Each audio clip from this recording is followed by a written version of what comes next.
Blue Ridge Mountains are amazing for waterfalls, just Yeah. amazing. Okay, I am going to say again, if I can get Mr. Jim Cotre, Linda, and Howard, when he comes back, to please turn off your cameras.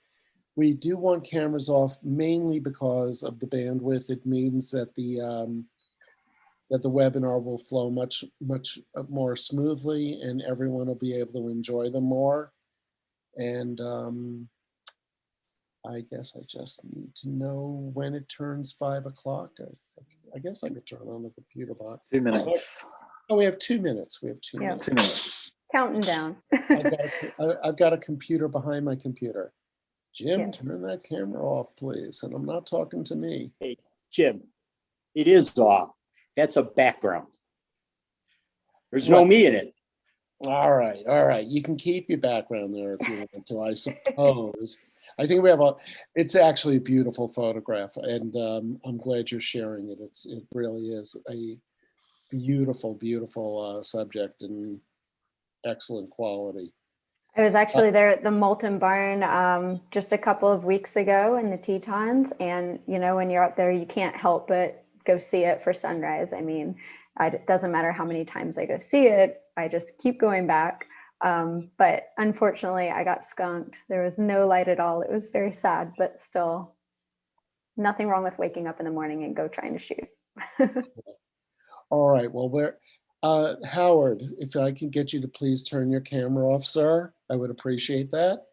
Like I said, this is a Zoom meeting, so cameras and mics can go on and off, but I would like to keep all cameras and all mics off. I'll even turn mine off once we get started, and we're gonna let Taylor have all the screen and all of the bandwidth that we have, so that you can see every detail of her presentation. So again, thank you very much for joining the NiSi webinar series. We have Ms. Talor Stone, Ph.D. and photographer extraordinaire, featured in several galleries across the country right now. Sounds better that way, doesn't it? It does. I like the way that sounds. She's actually going to be featured in a gallery in New Orleans, Louisiana, and one in Carmel, California. And you don't do much better than getting your photography shown in Carmel, California. So that's a definite highlight. All of our webinars are accompanied by a discount. We are offering 15% off the full range of NiSi filters and camera accessories. The only thing that's excluded is the NiSi lens, because it's just, we don't have 15% in that to give away. But the rest of it, you can take advantage of this, and you can do that for almost a full 2 weeks. We also have the NiSi, I'm sorry, not the NiSi, the Explorer camera accessory line, which will also give you 15% off. Now, you should really explore the explorerphotovideo.com site. This is a new brand that we just started bringing into the United States. It includes some incredible lighting, camera accessories, ball heads, compact tripods, and this is going to be a growing brand over the coming year. So please check it out. And we've got some very exciting things going on with that. I'm also just going to mention that next week, 1 week from today, we're going to have a webinar with a new photographer to the NiSi family. His name is Josh Miller.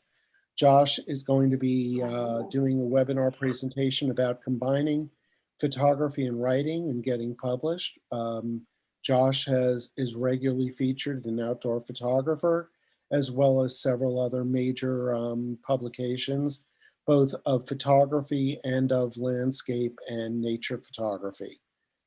All right, Ms. Talor Stone, PhD, it's all yours now.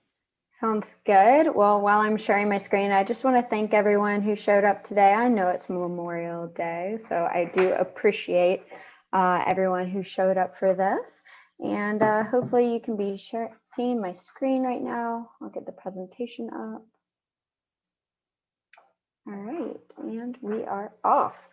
So I am Talor Stone, like Jim said, and part of finding me online is whether or not you can spell my name correctly. It was Talor without a Y in it. You'd have to ask my parents about that one because I'm not sure why they did that to me, but that's just how my name is spelled. So you can find me online on any social media platform, and I'm just glad that you're here with me today. So today we're going to be talking about capturing the passage of time and how we can use things like ND filters to convey this fourth dimension of time in our image to kind of elevate our photography to the next level. So, there we go. So the first thing we'll be talking about is what I mean when I say capturing time. And then I'm going to be talking about the concepts we discuss using a passion project, which is the Blue Ridge Mountains. And I spent a lot of time there last year, and in a couple of days, I'll be going right back there. So all these photos are helping me relive how much I love this particular region. And then we're going to talk a little bit about the process I use and some of my favorite tools. So a little bit about me.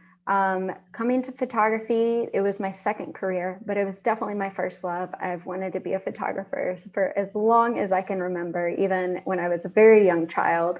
But I didn't choose that as a career path right out of the gate. And I came around to it later, and I'm so glad that I did.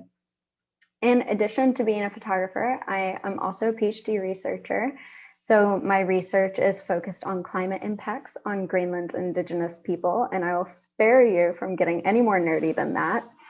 But I really love what I research. And if you ever have questions about this topic, just reach out. I will totally nerd out with you and probably overshare. Also, I do education with NiSi and also workshops. So I love educating people while I'm out in the field, whether it's just about how to use the camera, how to compose, and just the areas that we're going to, because these are places that I know and love. And when I get to share them with others, it brings me a lot of joy. And I'm mostly just a goofball when I'm out there. So if you ever catch me out in the field, it's probably going to be me doing like absolutely terrible dance moves and just having a good time, because if I'm not having fun, I just don't see the point in being there. So recently, I just got back from a 3-month road trip. So before COVID, I lived on the road almost completely full time, and I'm starting to transition back to that. So this is my teardrop trailer. It is 4 feet by 6 feet. It's very tiny. And I lived in that for the last 3 months. So right now I'm enjoying having a couch and a regular shower. A little bit about me and my work. I focus a lot on themes of transition, and this is really paired with my academic work where I study climate and environmental impacts. So I'm always seeking out these moments of transition in nature, whether it's the breaking of a storm, or of course, transitional light moments, or juxtapositions between the past and the present. And I am always just looking for these moments because they're very poignant for me. I also really prioritize honesty in representing my landscapes. And because of that, there is no structural alteration in any of my images. So everything you'll see today or anything you see online, everything you see is exactly as it was. So what you can expect today is that this isn't meant to be a technical presentation. And what I mean by that is that I'm not going to be teaching you math. I don't think any of us on Memorial Day came prepared to do math. This probably isn't the proper format for that. However, what I do have is all of the exposure information on all of the images in the presentation. So that can be a helpful reference for you. And of course, feel free to ask questions or reach out to me, and I can provide you with tons of resources if you want to get really technical on how to calculate long exposures. So what it is meant to be is a discussion about elevating your images using what I'm calling, it's the fourth dimension of photography, it's time. So I'll be using my passion projects to kind of demonstrate this, and I'm going to be using images throughout to illustrate certain points. And ultimately the goal is that I just want to inspire you to go try something new. Hopefully after seeing this presentation, you're going to want to try long exposures or really beef up the skills that you already have and get out there and just put them to work. So without further ado, we'll just jump right in. So one of the most critical problems in photography is how to take a three-dimensional world, you know, where we have space and we can move in all these directions, X, Y, and there's depth. And how do you make something like that feel real when you're translating it into a two-dimensional format? So we live in this three-dimensional world and we're putting it on a piece of paper. And it's a real challenge to figure out how to make that picture look like it did when you saw it. And there's some techniques you can use to overcome this that I'm sure we've all heard about. The first one is using a good mid-ground, foreground, background to create depth in your image. So in this image, you have these fore, mid, and background elements to help create this feeling of depth and make it feel more real. Another thing that you can use that's a compositional technique is leading lines. So using leading lines in your image helps create a sensation of depth in your viewer and draw them through your photo. So this is another way to make your image feel real to your audience. In both of these images, this is really taking this 2D format, which is a photo, and you're giving it 3 dimensions by adding that sensation of depth through your image. But what if you could add a 4th dimension to your photo? What if you could add the dimension of time? And that's what ND filters allow you to do. So ND filters allow you to extend your shutter speed so that you can add this 4th dimension to your image. Now, it's still important to use these other compositional techniques, but when you add this 4th dimension of time, you're really adding this extra element that's going to elevate your images, and it demonstrates control over your equipment, just control over your expertise with your camera. And it's going to elevate your image to the next level by drawing the viewer in a different and new way. One of the things that's so amazing about long exposures is that it allows you to do this really cool thing, which is you can reveal a world that our human eyes cannot see, right? Because your shutter speed is open over a long period of time. You're time traveling through this image. You're seeing the passage of time through your photo. So you're revealing a world that's completely invisible to the naked eye. And as far as I'm concerned, that's pretty much magic. That's why I absolutely love to do it. I just think it's fascinating that we're able to use our tools to create powerful images that can transport you and that also reveal something that we can't see on our own. And additionally, it's adding this 4th dimension into a 2D medium. And that's really cool. And it creates this interest point and a way for your viewer to connect with your image in a completely new way. You can use long exposures to do all kinds of things. It's this whole subgenre of photography. So you can blur water with it, you can create traffic trails or even remove pedestrians out of an image. You can show human interaction in a landscape, which is really fun. I love doing traffic trails, they're always exciting.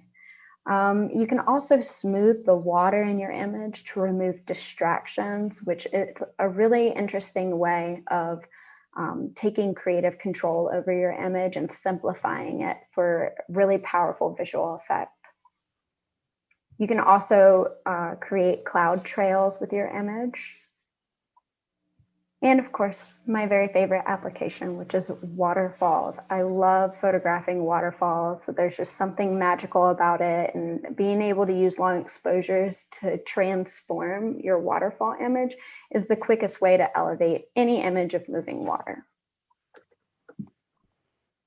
So when you're photographing time, I hear a lot of people say, oh, why do you love photography? And the answer is frequently, oh, I love the ability to freeze a moment in time or to capture this particular moment. But when you're taking a long exposure, you're going beyond just freezing a moment in time. You're actually photographing the passage of time. And to me, that's not only really fascinating, but it's kind of amazing if you think about what you're doing. So having that long shutter speed is really transporting you through time in this image. It does a couple of really cool things that elevate your image. So the first is that when you take a long exposure, particularly of moving water, but really any subject matter, you're adding an element of contrast to your image. So typically with long exposures, the contrast that you're adding is textural. So if you use the example of the image I have up here, you can see that the long exposure has softened the water and created this really silky smooth area that flows through the image. And that is in sharp contrast to the texture of the rocks and the leaves and the stick that's in the foreground. So that contrast can't happen without a long exposure because the water won't be smooth. It'll be splashing and chaotic. And then the whole scene feels chaotic. So using long exposure allows you to have this additional contrast. The second thing that it does is it creates a new compositional element that wasn't there before.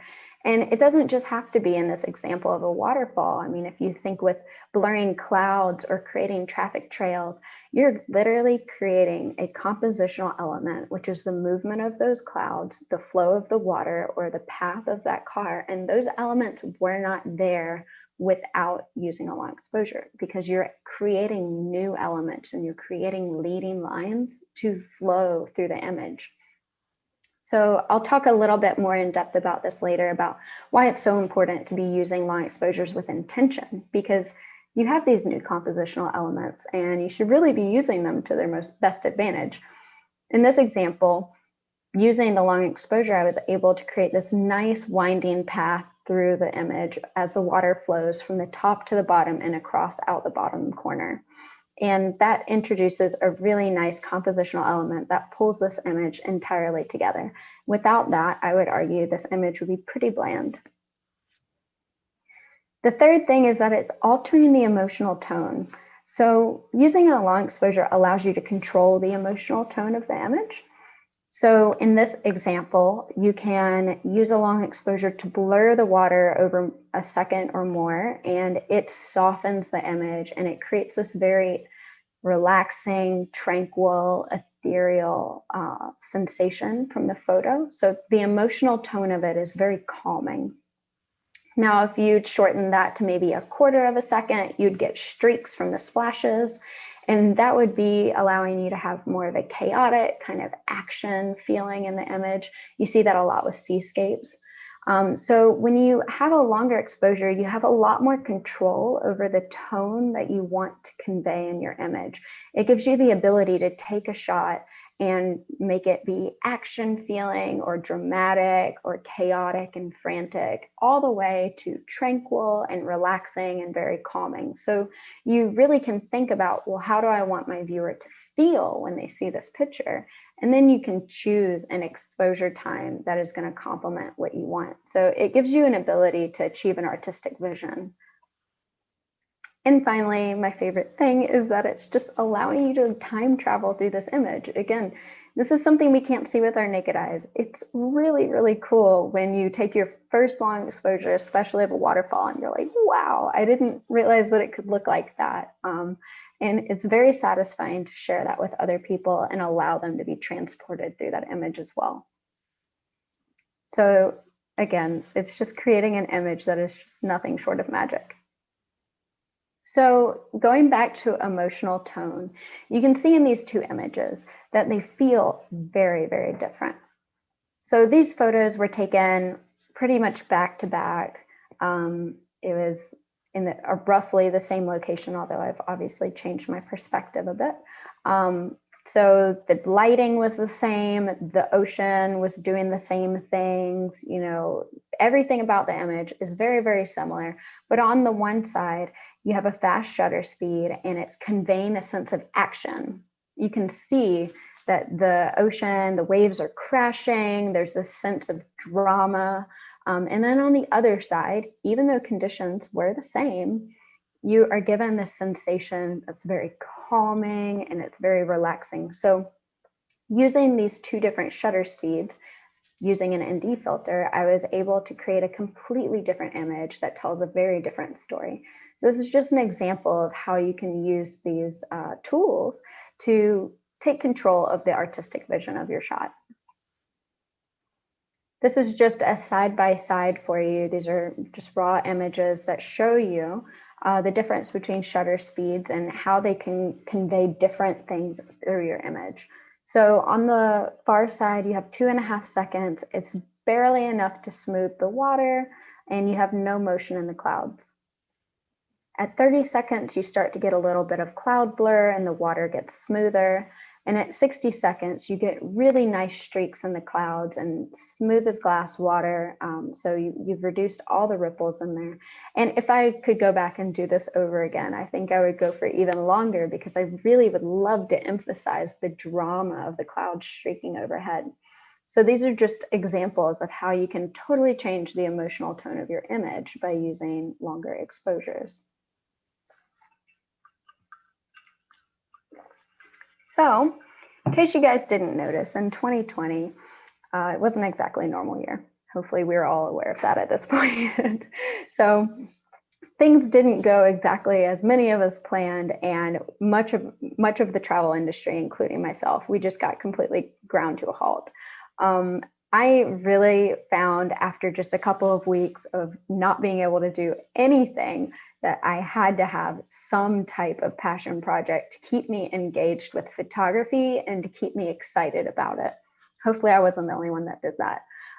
So what I did was I went to the Blue Ridge Mountains. And this passion project was allowing me a couple of things. It let me really reconnect with photography and keep me super invested in what I was doing, but it also gave me the time to just shoot for the joy of it. So I always will advocate a passion project if you're considering doing it, because it really re-energizes your creative passion.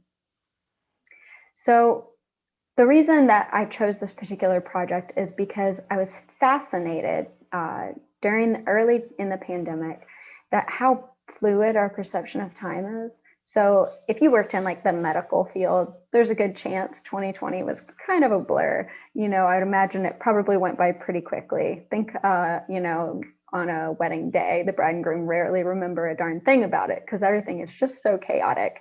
But if you were in the travel industry like me, time just absolutely wore on. I mean, it just felt like it was marching so slowly. And that's because our perception of time is subjective to our experience. And that was really fascinating to me to hear from what my perspective was and what my friends and family's perspective of it was. So I decided, let's explore this with a camera, and how can I do that? So I chose to work on long exposures. It was a skill that I was already applying in my photography, but there's always room to kind of really re-engage with something and make sure that you know exactly what you're doing and, you know, make the best out of it, really beef up your skills. So Blue Ridge Waterfalls is what I did. The reason I chose this is because it was close to home. It was an area I was familiar with, and I knew it would be a safe activity. These are very remote locations, and I could just go out there and be by myself and kind of focus on the task at hand. So it was also perfect for exploring the concept of time, because I can't think of anywhere better for long exposures anywhere. The Blue Ridge Mountains are just this fabulous, completely underrated place. It's one of the highest concentrations of waterfalls anywhere in the world. So I would 10 out of 10 recommend it. And of course, I needed some redemption. So the last time I'd gone to the Blue Ridge Waterfalls, I had an incident. That is my camera and a bag of rice. I do not know if this method works, but when you're desperate, you will try truly anything. That camera did not come back to life. So the story is that I was at the kind of midpoint of a waterfall. I was shooting. I had my camera bag and everything was perched on a rock. It all felt very safe. You know, my bag had been in the same place for at least 30 minutes. And I turned around to do something else and heard a splash. And by the time I turned around, my bag with my camera and all my lenses in it was floating down a waterfall. I chased it all down the waterfall, down the river about 200 feet, and finally jumped into the freezing cold water in February and fished it out. And well, I am sad to report that almost none of my gear made it out alive, but such is life. And it was time for me to go back to this place and redeem myself and create some better memories. So I was definitely ready for that. So the project, I only gave myself a couple of goals, which is mostly that I just wanted to have fun. I wanted to reconnect with this place that I had a bad experience in, and it was time to go have a good one. I really wanted to just shoot for the love of it, because in a normal year, I'd be so busy. I'm very, very busy working with clients or leading workshops. And this was kind of my time to just take a deep breath and reconnect with what I love to do. And of course, I wanted to understand more about photographing time. And I really wanted to master this long exposure skill to where I felt like I could approach any scene and just immediately know what to do to get exactly the image I wanted. So that was the goal. And this is pretty much what my day looked like.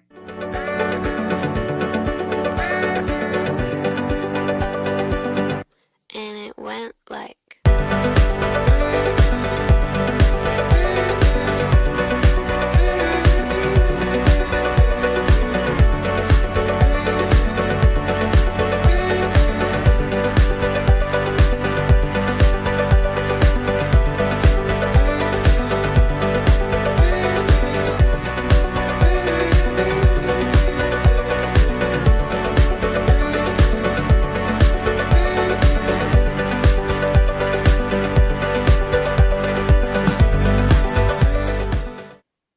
So in that video, hopefully you saw all of my ND filters in action, my NiSi holders, which I love. And it turns out with all of this shooting, I mean, I went to over 200 waterfalls in the span of just a couple of weeks. It was a lot of hiking. My legs absolutely hated me, but I learned a lot. I learned a ton of things along the way about how to be really good at photographing waterfalls. So here's just a couple of tips that I want to share with you guys. The first thing, and look, a lot of these tips sound obvious. I promise I'm going to get into why they matter so much in these particular circumstances. So time of day matters. And I think that we all know that with photography, but when it comes to photographing waterfalls or any moving water with a long exposure, time of day like really matters. When this direct sunlight is hitting this moving water, you're not going to be able to get great photos of it. It's just almost impossible. It is really an uphill battle. So you have to do so much research in advance. I spent a lot of time looking at maps just to know, okay, well, this waterfall faces west, so it's best photographed in the morning because the light will be on it. And you just have to really plan these things out, because if you went on a 4-mile hike and you get to an area and you didn't think about what time of day you should be photographing this location, you might arrive there and find out that it's totally unshootable in direct sunlight. So it's really important to know how the light and the orientation of the moving water is going to impact your image. For example, this particular image, I knew that this waterfall had a small cave behind it. I really wanted to photograph that little view with the ferns and the moss, and I just absolutely loved this view. So I knew I had to go back there when the cave was lit, because I like doing a lot of things in single shots and I didn't want to use any off-camera lighting. So I knew that the waterfall faced west, so I couldn't do it in the morning or the cave would just be pitch black, right? There would be no light in this cave, so it had to be in the afternoon. But because the waterfall faced west, it couldn't be while the sun was up, because the sun, it would light the cave, but it would also be hitting the water and completely blowing out all the water. It would have just been completely white and ruined the shot. So I knew that this was a shot that had to be late afternoon, right around sunset, so that I could get this nice soft bounce lighting without the direct sunlight on the water. And that's just an example of the thought process and the critical thinking that goes into planning these shots. It's really important to not only think about, oh, well, sunrise or sunset, but how is the light going to affect the particular subject that you're shooting? When you're doing long exposures, having direct sunlight makes it really challenging. So you have to think extra hard about this stuff. The second is finding a composition. And yes, sure, we're going to do that with any photo, but it's really interesting to do this when you're photographing waterfalls, because remember, you now have an entirely new compositional element and you want to use it to its best use. So I always say, don't take a long exposure just because you can, right? I mean, if you know how to take a proper long exposure, congratulations, that's awesome. But what are you doing with this long exposure? So use it with intention. Know that you're creating these additional compositional elements and figure out ways to alter your composition so that it best fits what you're shooting. In this image, I'm using the water. It's creating this really nice diagonal composition, and I'm using it as my foreground, midground, and background elements where it flows nicely out of the corner. And again, this is done with intention to create flow through an image. These are other examples. So on the left side, I'm using the water to create a diagonal shape across the image. And on the other side, I'm actually using the flowing water as the resting place for your eyes, as the foliage creates this nice arc inward, and then your eye rests on the flowing water. So these are different ways to use it, but still the water is blurred with intention, and the long exposure has been taken with intention. So the third point is knowing when to add your polarizer and your graduated filter if you're using one. So you're always, you always want to be adding your polarizer first. And if you decide that you need a graduated filter, you want to add that in before you add your ND filters. That's all very important. And using a polarizer is something I almost always will use one when I'm photographing waterfalls. Even if the sun is not in the optimal position, it can still be extremely helpful for cutting glare that's bouncing off the rocks. And you really want to be able to saturate everything in the image, from the foliage all the way to the beautiful moss and the textures on the rock.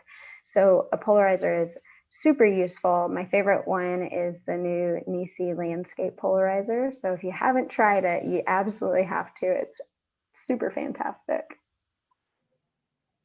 And the fourth point is critical thinking.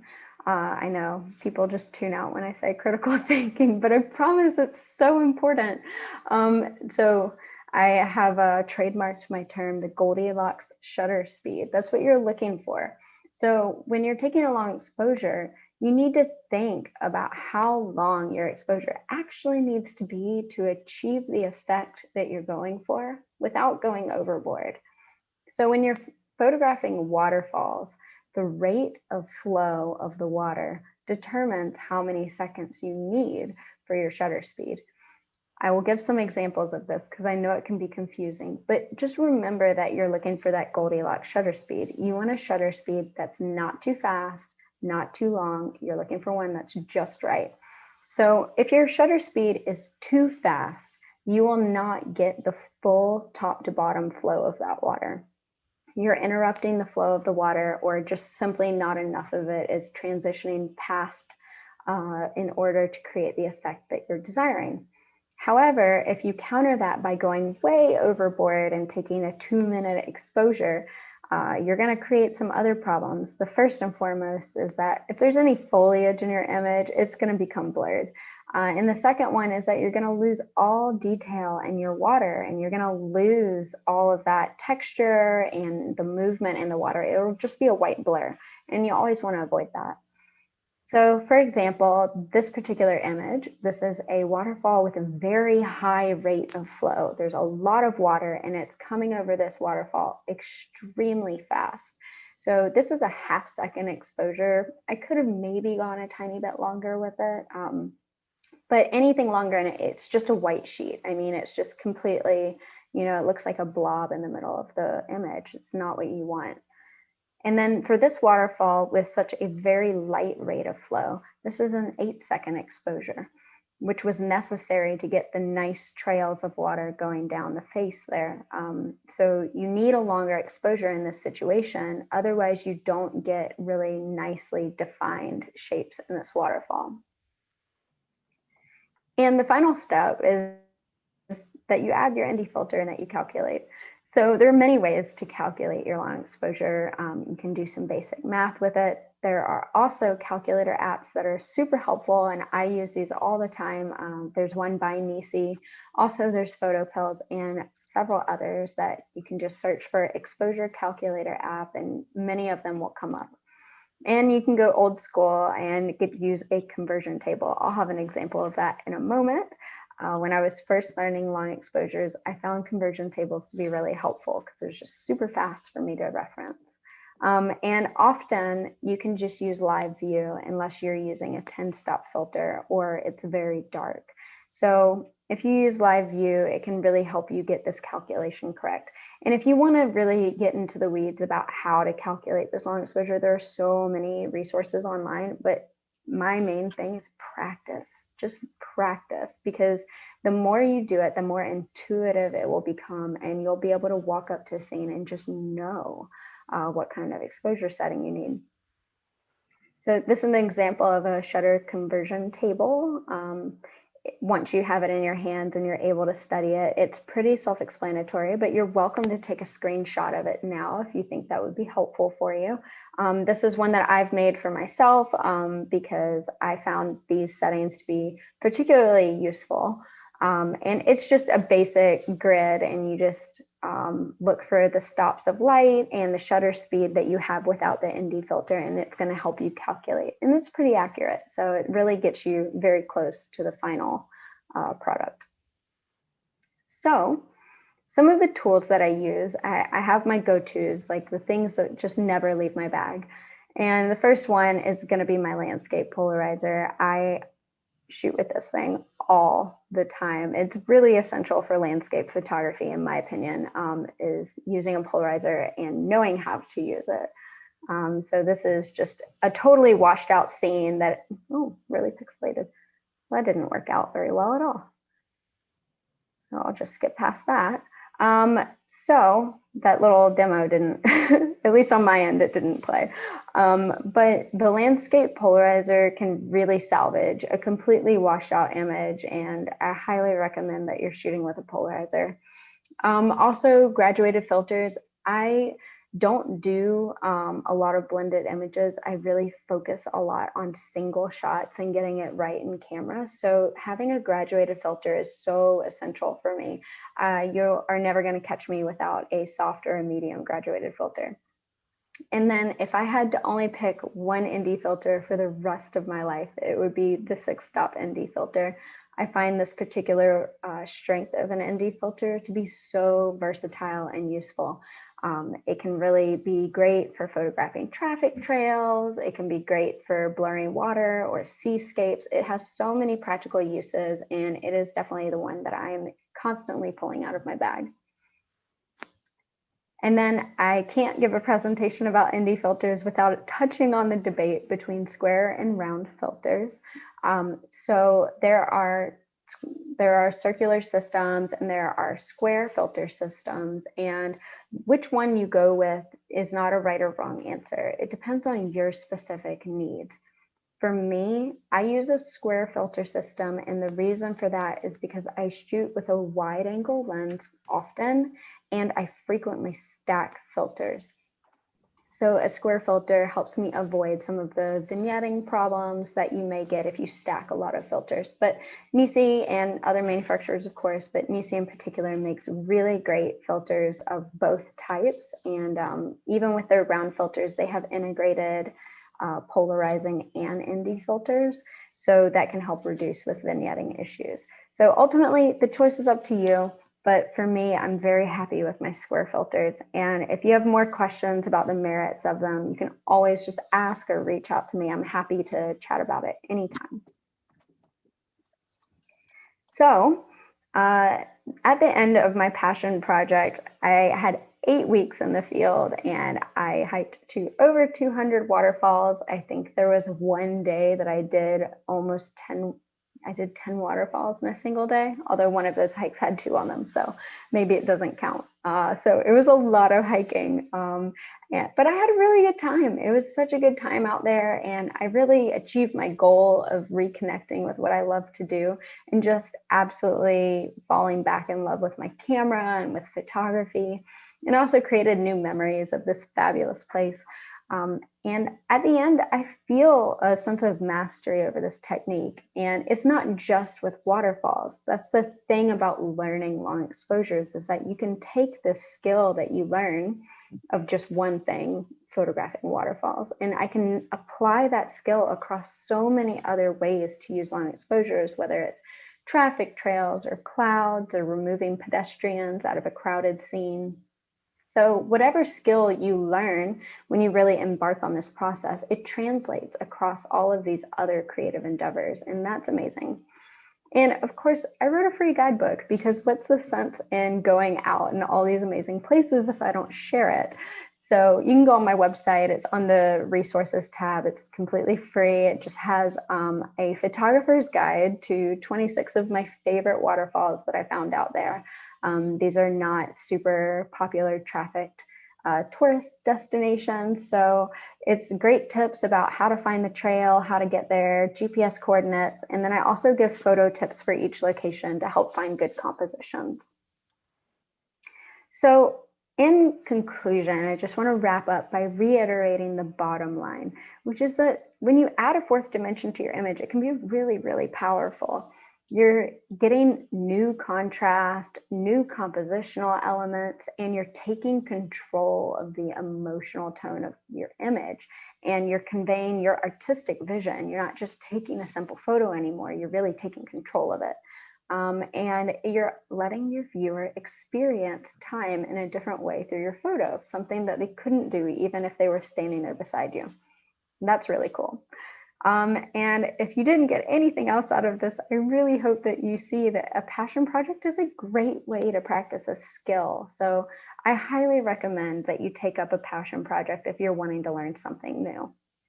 And finally, having the right tools makes all the difference in the world. I wouldn't be here talking for NiSi if I didn't absolutely believe in what they sell. I mean, I just love my NiSi filters. So having the right tools makes a huge difference. And whether you reach out to me or Jim or anywhere else in the NiSi team, we can help you get fitted for the right product for you.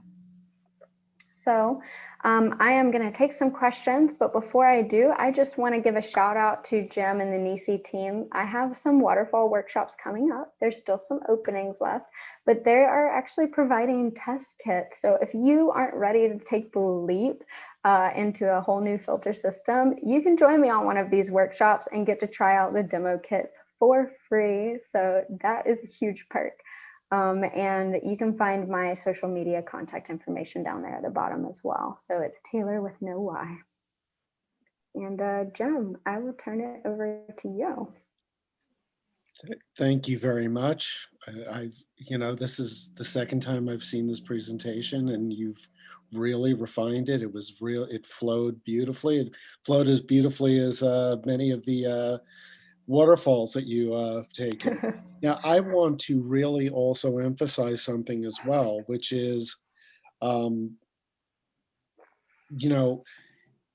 this pre-planning that Talor recommends that you do. This can be a little bit complicated, and we know that a lot of times photo excursions are also your opportunity to take a break and take a vacation. And one of the real benefits about going on a workshop with someone like Talor, or there are other photographers that do this in different regions around the world, is that they will make sure that you're in the right place at the right time to come away with photos. And also, if you get into a jam and you can't quite remember everything that you need to remember in order to get a great photograph, having a professional on site is a really, really great resource to make sure that your adventure is successful. So I would encourage you to join Talor where she goes, and there are many, all of our photographers that have done webinars for us, and they're all on our NiSi Optics USA site. They do give workshops. Some work in Utah, some work, we have a couple that work almost exclusively in Iceland. And it really is a wonderful way to really enjoy your photography and not have to deal with the frustration that you're out there alone and without any help in case you get into a jam. Now, again, I want to take, now I'm going to do this really quick with you guys, and then I'm going to do something that we haven't really had time to do, but I think we're good here.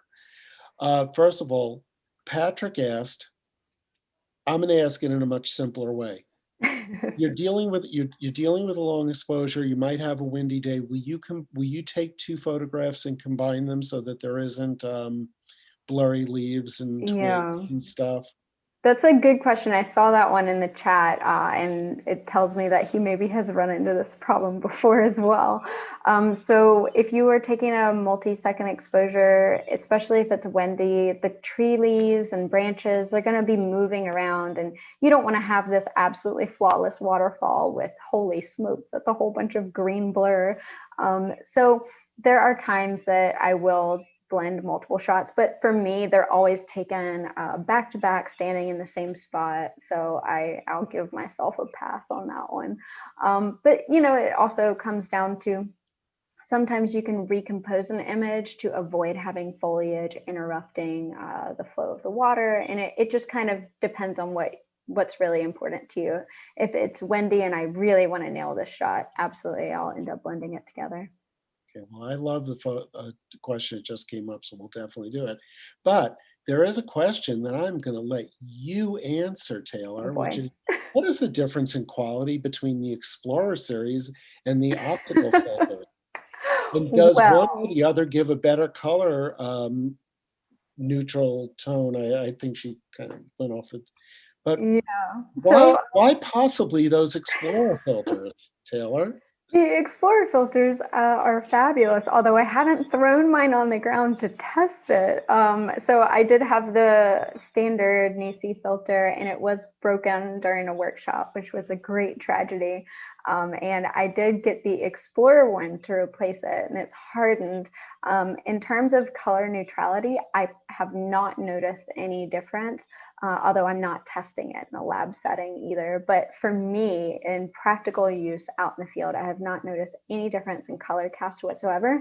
But that hardening, that makes a big difference for someone like me. I'm a huge klutz. I'm a goofball out there. Like those filters, I really put them through their paces. So hopefully this one will last a little longer. Yeah, they are.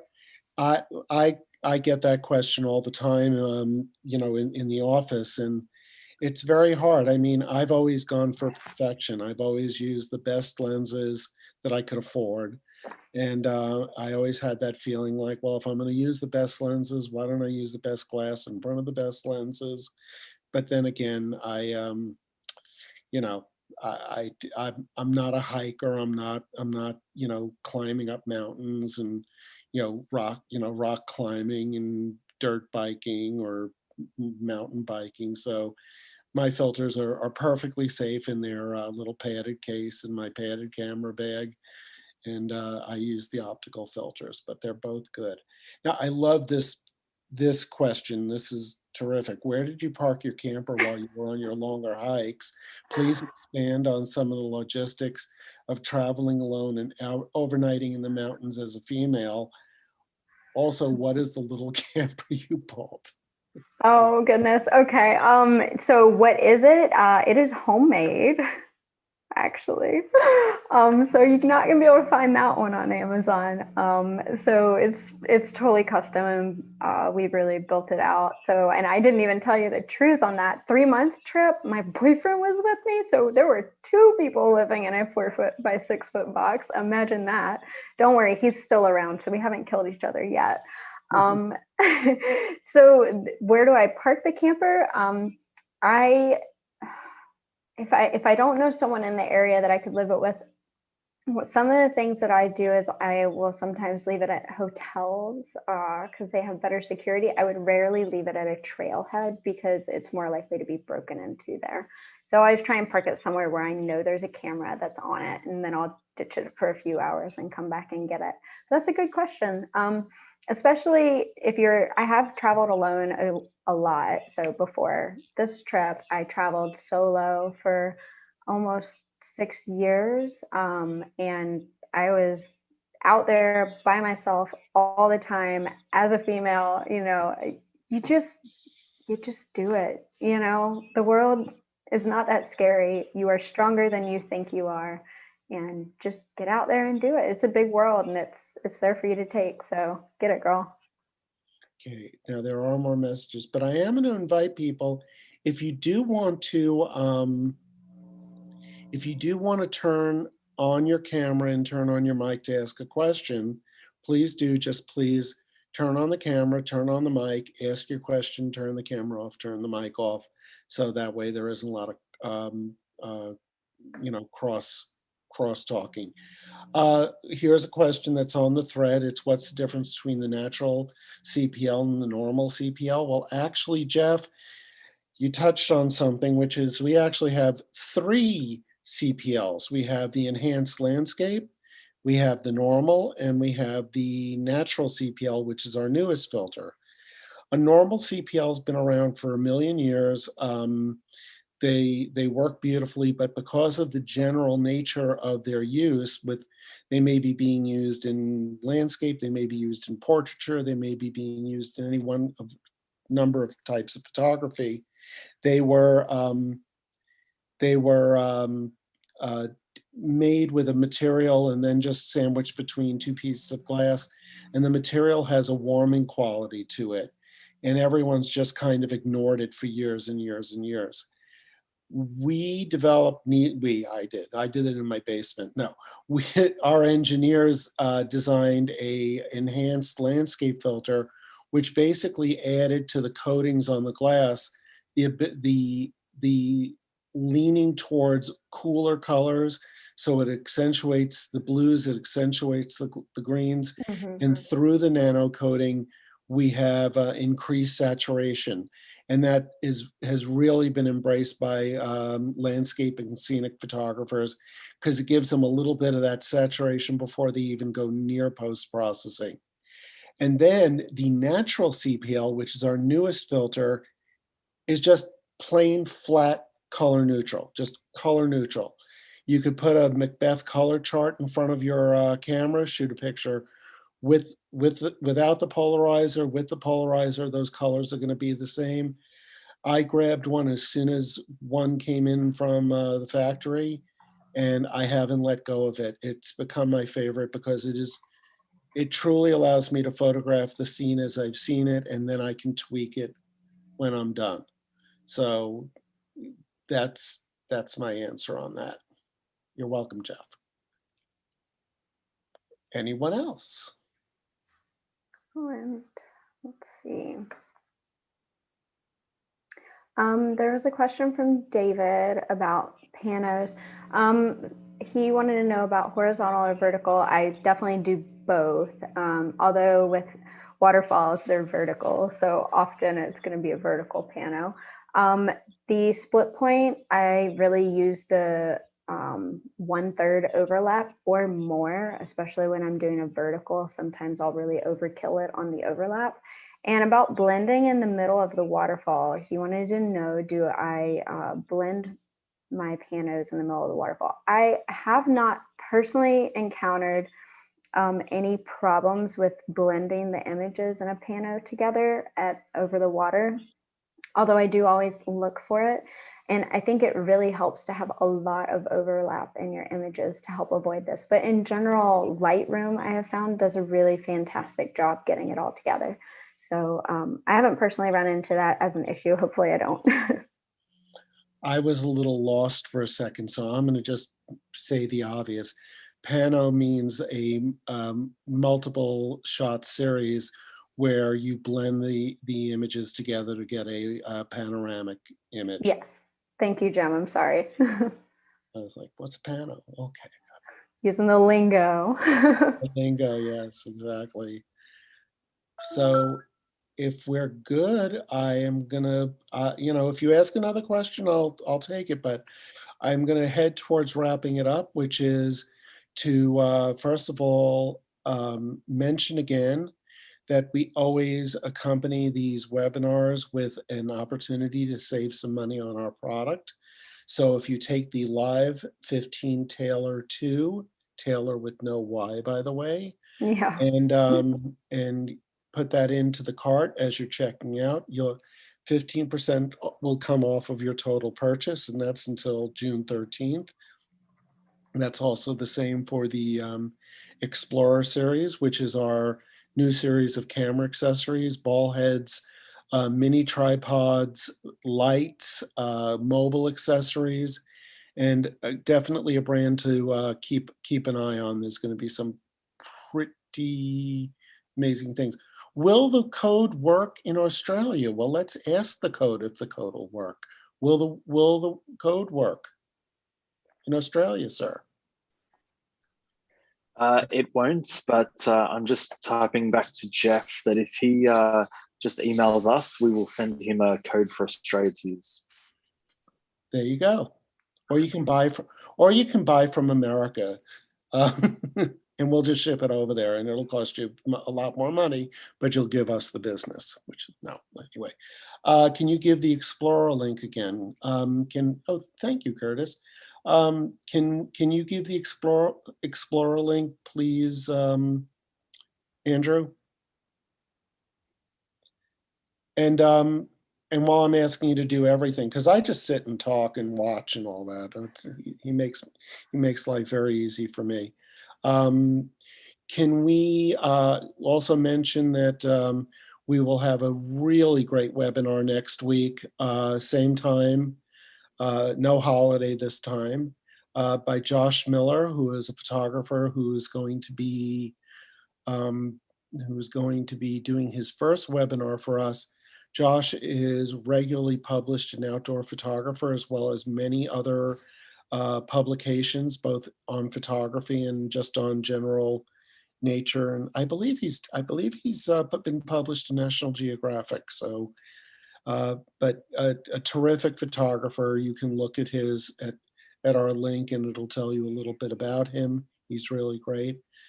I would again highly recommend that as you're planning to get out and start taking pictures again, consider taking a workshop. Like I said, it pretty much guarantees that you're gonna walk away with shots that are going to be truly memorable, because you're going to have someone to assist you, and they're going to take you to places that they know are home runs. So I think with that, Taylor, thank you so much. Yeah, thank you. I enjoy working with you so much. It's always a pleasure, but I think we're going to put you on the shelf for a while. Oh, goodness. We've been giving this girl a lot of work lately. Well, I just want to thank everyone who came out for this, especially on a holiday. And if you ever have questions about anything photography or filters or anything, just reach out. I wish that I had reached out to more people when I was getting started. It's not a scary community. I'm very welcoming, so don't ever hesitate. I'm here to help you. Okay, and by the way, if you happen to be, yay, Linda. Thank If you, you happen to be in New Linda. Orleans, or you happen to be in Carmel, please, what galleries? Tell me the name of the galleries. So it's called the French Art Network, is the greater parent company, but the one in New Orleans is the Galerie Rue Royale, which is on Royal Street in the French Quarter. And the one in Carmel is Galerie Rue Toulouse. Great, great. And please be sure to follow Taylor on Instagram. Her stories and her posts are just wonderful. Always enjoy them. Thanks, Jim. All right. Bye, guys. Thank you very much for everything.